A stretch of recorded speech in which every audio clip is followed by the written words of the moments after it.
Cube Radio. Salut, c'est Charles Dran avec l'équipe dans 5 minutes. On s'intéresse aux sciences, à l'histoire et à l'actualité.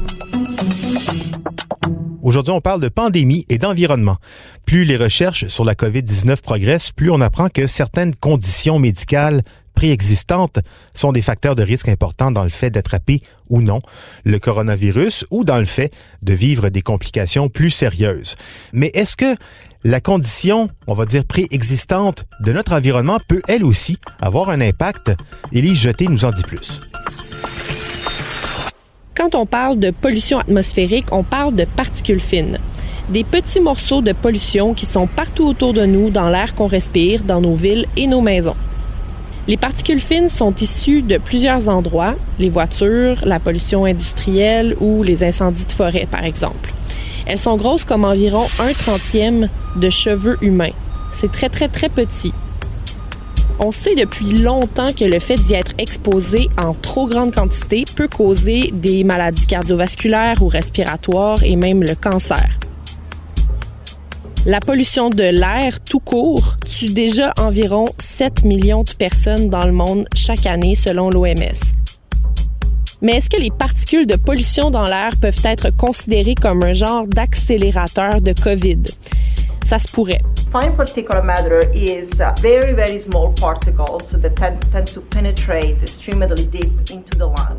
La professeure Francesca Dominici de l'Université Harvard remarque en effet que les taux de mortalité liés à la COVID-19 imitent en général ceux des zones à forte densité de population et à forte exposition aux particules dont on parle depuis tout à l'heure.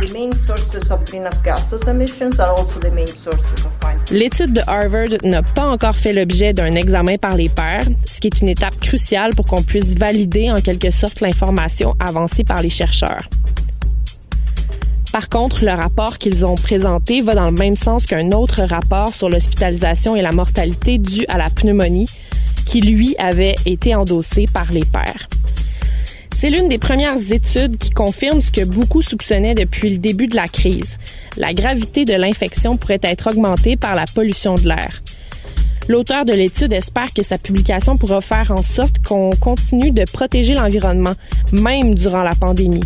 Plusieurs pays ont effectivement suggéré qu'il serait bon d'assouplir les objectifs environnementaux pour se concentrer sur les objectifs de santé. Mais l'un ne va pas sans l'autre. D'autres études italiennes arrivent au même genre de conclusion. On a entre autres pu lire que certains scientifiques italiens pensent que le coronavirus peut se fixer aux particules fines en suspension dans l'air et se déplacer avec elles. Les niveaux élevés de pollution de l'air dans le nord de l'Italie auraient engendré plus de décès dus à la COVID-19. Les régions les plus polluées ont enregistré des taux de mortalité d'environ 12% contre 4,5% dans le reste de l'Italie.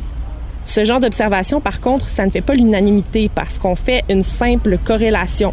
On n'a pas d'études de cas réels et individuels pour appuyer les chiffres. Paul Villeneuve, professeur en environnement à l'Université de Carleton, et Mark Goldberg, professeur au département de médecine à McGill, mettent en doute les résultats et les conclusions de cette étude. Ils ont coécrit un article dans lequel ils prétendent que les résultats surestiment largement le taux de mortalité de la COVID-19 dû à la pollution atmosphérique.